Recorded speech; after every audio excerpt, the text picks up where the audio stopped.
was a ricochet. More ricochets.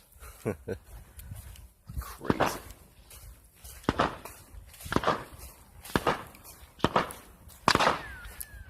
Damn, even more ricochets. If I can hear this and my music is blaring, then holy shit. That's cool.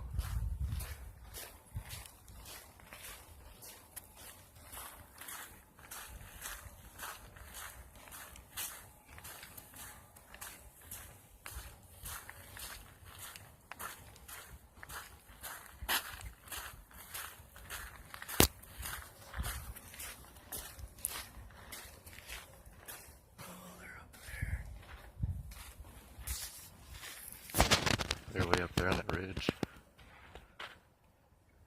It's a 2017 Chevy. The utility rack, that's pretty cool. But if they're shooting down here, that's dangerous. For the simple fact that it's supposed to have a backdrop like that, so that way when they're shooting it doesn't go anywhere.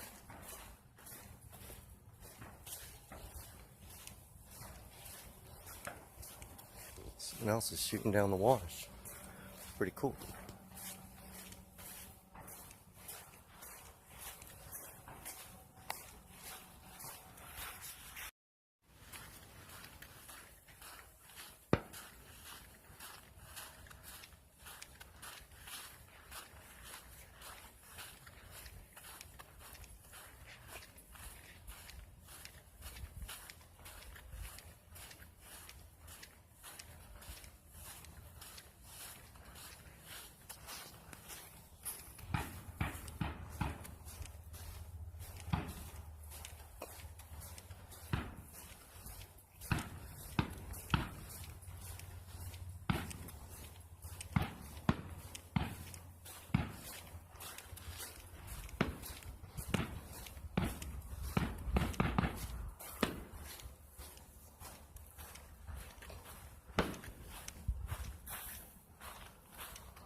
Sounds like a 22.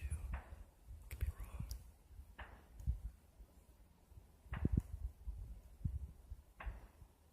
Oh. I got a flash right to the left. I think that's their vehicle. Hey! Friendly!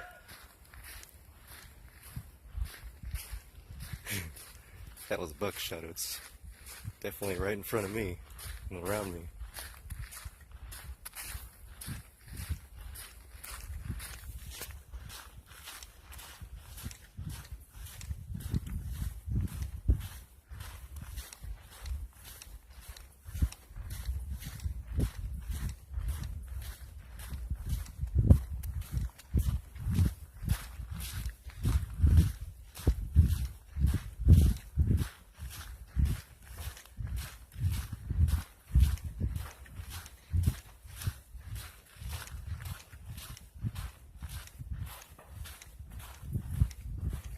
Two people right there. Right there. Of course, since I didn't let myself known earlier by whistling or singing, nobody would have known it was me. However, this is a prime example of why you should be armed while you walk. Because if you're not armed while you walk around, let's say you stumble across someone out here who's sketchy and doesn't care about your own life, and let's say this person accidentally shoots you, guess what? If you don't have a gun, you're fucked. Can't defend yourself. Can't go out fighting. Especially, obviously, animals. Animals don't really care about you.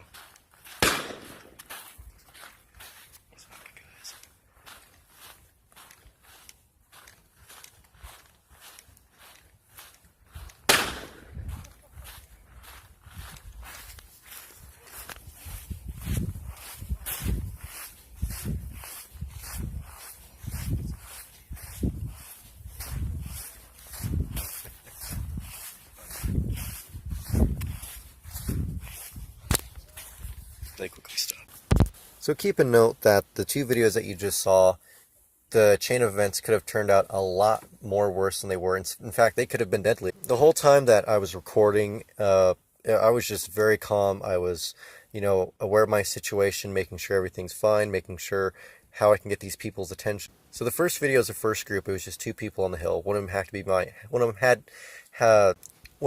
be my buddy. And at first I thought they were down in the wash, at my level, not up there, but down where they were shooting at the wall. And that's where I was hearing all the ricochets and really loud, bangs. And I'm like, okay.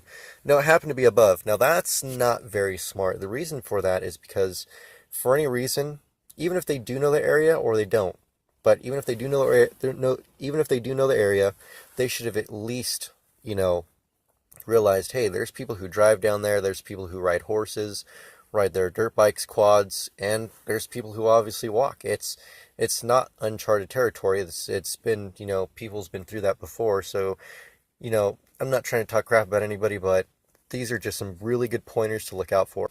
So it's also good to have survival gear, like, a good sized backpack, nothing big and bulky and heavy that you're going to throw a bunch of crap into, something nice and light that's not going to fatigue you.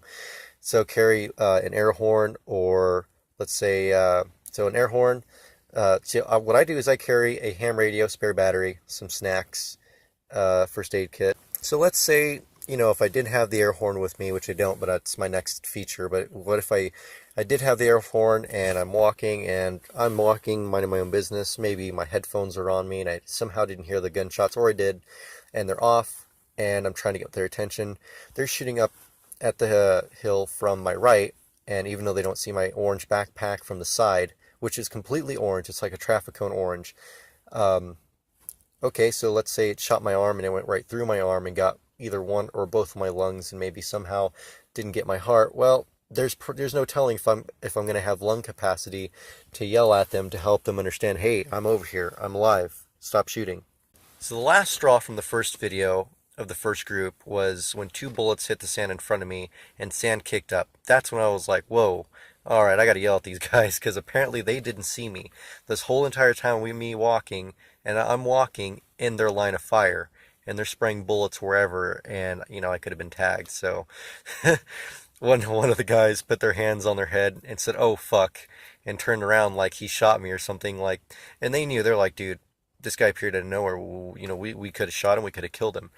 Now, what that's called, for any reason, if they did shoot me on accident and killed me, that's called a accidental murder.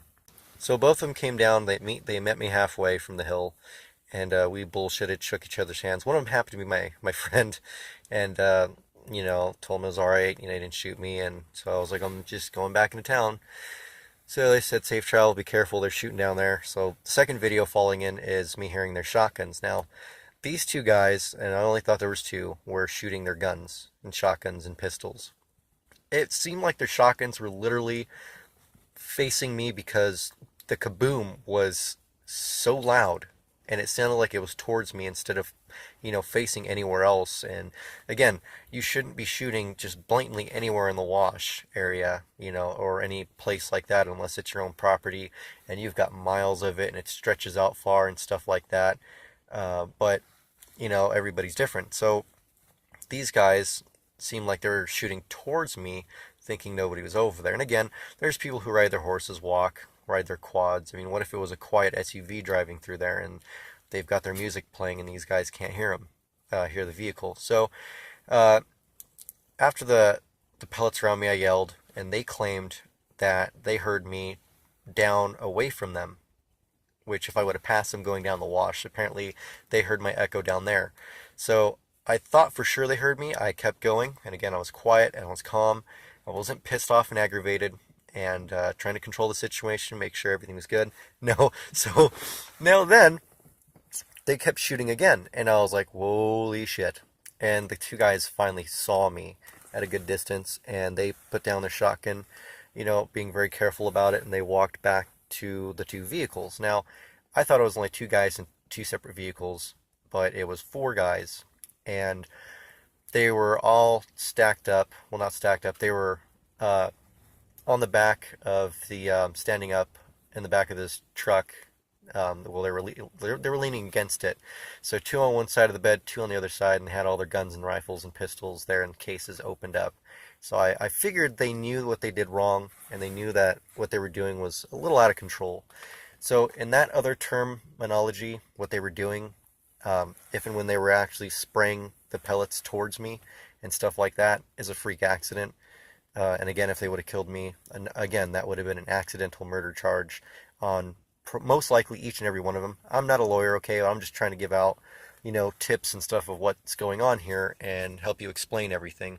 So gun safety 101 is very, very, it needs to be talked about, because once you get that type of charge, that's it. You lose your gun rights most likely forever, unless hopefully 10 or 20 years down the road, maybe the judge, when you redo the thing, goes, you know what, I understand, it's been some years, you've been a good person, so we're going to give you your gun rights back. But I don't think it works that way after you kill somebody and you lose something and then get something back from it. So I talked to the second group, the four guys. They're young guys, and I said, hey, what's going on? They apologized to me, and I said, that's fine. And I told this second group, like I told the first group, I lifted up my shirt and I said, well, I'm not going to lie.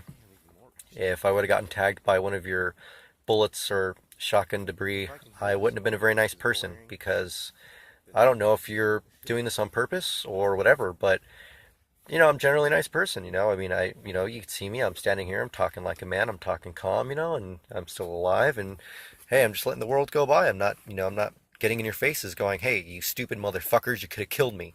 Like, there's no time for that in the world. I'm not saying I'm a pushover. If it comes down to it, if it's me versus some dog that's trying to bite me, of course my life is more worth it. And, I mean, I've had dogs publicly in the town that I live in that were loose trying to attack me, and well, I don't care. I will kick their faces in.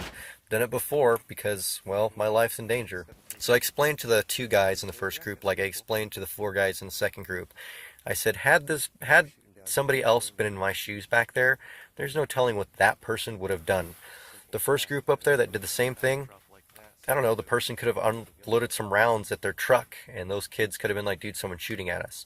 Or if they walked by safely, and here you guys are once again shooting in my direction, again, there's no telling. Anything could have happened. So that's why I told them, hey, dude, gun safety, that should be the main priority when handling and operating a firearm, or tons of them. Now, I'm not trying to sound wrong here, but there, people that have guns that are allowed to have them. I'm not saying illegally, but they're allowed to have them. They have them in their house, whether they have kids, family members, relatives, or whatever.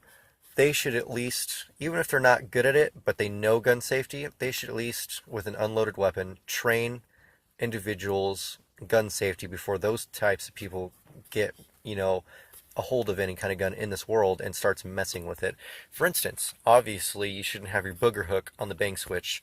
Second of all, you should always treat an unloaded gun as if it was loaded.